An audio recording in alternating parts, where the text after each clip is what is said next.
तब भी ब्रश नहीं करती थी। उसे कितनी बार उसके माँ बाप ने डांटा, लेकिन उसका कोई असर उस पर होता ही नहीं था, जिस कारण से उसके दांत पीले पीले हो जाते हैं। शादी के बाद अरे बहू, वैसे तो तुझ में कोई कमी नहीं है, पर तेरे दांत दांत इतने पीले कैसे है बेटा? कैसे मतलब? कोई सर्जरी थोड़ी ना कराई है।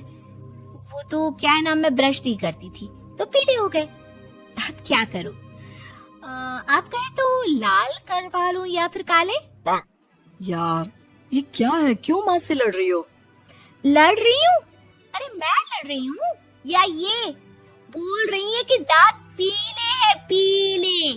अरे तपस्या थोड़ी ना की है इन्हें पीले करने के लिए। बकायदा ब्रश नहीं किया है 20 साल तक, तब जाकर। छी, कैसी बात कर रही हो? ये उस वक्त तो पीले नहीं थे जब हम लोग तुम्हें देखने आए थे। अरे तब साफ करवा लिया होगा डेंटिस्ट के पास जाकर। अब देखो कैसे पीले पीले लग रहे हैं। रंजना सास की तरफ गुस्से से देखती है। फिर शुरू हो गई पीले पीले पीले। अरे पीले तो तब भी थे जब मेरे हाथ का रसगुल्ला उड़ा उड़ा कर खा रही थी और बोल रही थी, लड़की नहीं गुणों का खजाना दे रहे भाई साहब आप। खैर, अब वो लोग करते भी तो क्या करते, पीले दांत वाली बहू पल्ले पड़ी थी तो झेलना तो था ही। एक दिन कीर्तन में रंजना गाना गा रही थी। अरे कमला बहन, माँ का द्वार है, यहाँ तो सब शुद्ध होकर आते हैं, फिर अपनी बहू को ब्रश भी नहीं करवाती तुम। दूर से पीले पीले दांत भक्ति में बाधा उत्पन्न कर रहा है। अरे कोई 2 साल के बच्चे थोड़ी ना लेकर आई हूँ मैं बहू बनाकर। अच्छी खासी लड़की है, अरे कैसे करवाऊं ब्रश? ये तो उसे खुद करना चाहिए ना। अब माँ बाप तो इसके जैसे तैसे निपटा दिए, ये नहीं सोचा कि सास कैसे संभालेगी। सास बहू को लेकर घर आ जाती है, लेकिन सोच लेती है कि अब इसे लेकर कहीं नहीं जाएगी। अगले रोज बहू कहती है, अरे क्या हो गया, मंदिर नहीं जाना क्या? कीर्तन का वक्त हो रहा है। मेरी मधुर वाणी से कान्हा जी जागते हैं और सोते हैं। आप तो जानती है ना उनकी भक्ति में कितना मन लगता है मेरा। वो क्या है ना, तबीयत ठीक नहीं लग रही है मेरी, आराम करूंगी मैं। तबीयत ठीक नहीं लग रही? अभी तो मिथुन के गाने पर नाच रही थी आप, और अब बोल रही है कि तबीयत ठीक नहीं लग रही।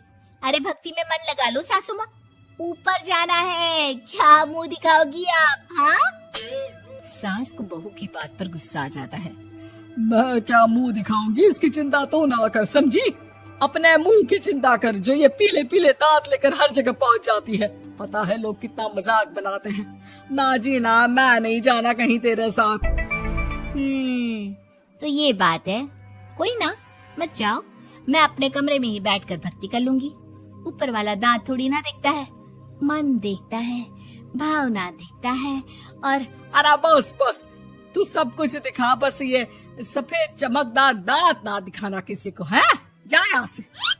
बहू को सास की बात का कोई फर्क नहीं पड़ता, वो तो जैसी थी वैसी ही रह जाती है। सुबह नहाकर किचन में खाना बनाना, फिर खाना खाना, कीर्तन भजन करना और सो जाना।